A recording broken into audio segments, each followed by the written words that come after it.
It's been a while since I Am I Who Am I swapped out her puzzling stage name for one that I can actually type out without having to pause and do quick brain warm-ups beforehand, Ionnalee. For how drawn out and wannabe cinematic last year's Everyone Afraid to Be Forgotten was, with the title all too applicable in retrospect, it managed to have such an expansive sound design and propulsive grooves that urgently drive it forward with no intention of stopping like a jet ski hit and run. It's surprisingly consistent and even brings aboard the Synthwave lord, Trust. The risks of committing to such a big scope paid off for something that sounded like an oceanic adventure, but it soon becomes clear that the focus on such an aesthetic takes precedence over the songwriting, which doesn't hold a lot of water at all, because the follow-up Remember the Future doubles down on more tiring ocean metaphors and less of that urgent pulse that helped Everyone Afraid to give you the illusion that it was actually going anywhere. You can hear the sizzle of the coast nearby, and some of the synthesizers actually sound like water droplets, especially that synth bass, but the majority of the color's been washed out. It's like rinsing the charred bits out of a tray of roast vegetables. Ionnalee spends a lot of these songs waving goodbye to her memories, but that doesn't mean these songs have to sound like somebody forgot to add things to them. The first track that registers with me is Somebody, with the kind of percussive beat that is honestly perfect, playful and with a bit of a hop in its step. Ionnalee's voice geyses in a way that speaks to me.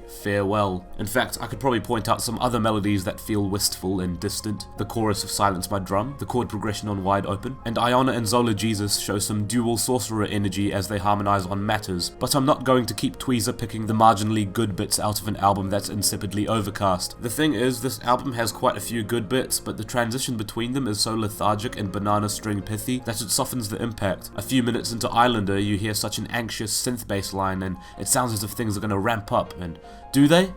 No. There's nothing inherently wrong with what Ionnalee is swimming for. As a collection of tracks, it just falls short of even a quarter of that urgent pulse that compelled me into her aquatic landscape in the first place. And it fatigues so quickly it's like I've got shoulder cramps, propped up merely by the strength of robust synth bass. It's just below the waterline, a 4 out of 10 that still tastes salt water fizzling in the crevices of its mouth.